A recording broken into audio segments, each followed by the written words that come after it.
আচ্ছা, আমরা এখানে ডান দিক থেকে চিন্তা করি।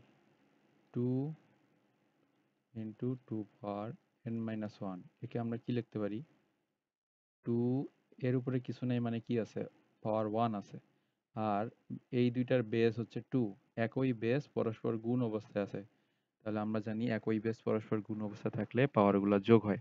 তাহলে যোগ করে দেই, 1 প্লাস n মাইনাস 1। এখানে কি হয়? প্লাস 1 মাইনাস 1 চলে যায়, থাকে শুধু 2 পাওয়ার n। এটা ছিল এই অংশটা। এই অংশটা থেকে পাইলাম আমি 2 পাওয়ার n। আর বামে কি ছিল? 9 ইন্টু 2 পাওয়ার n।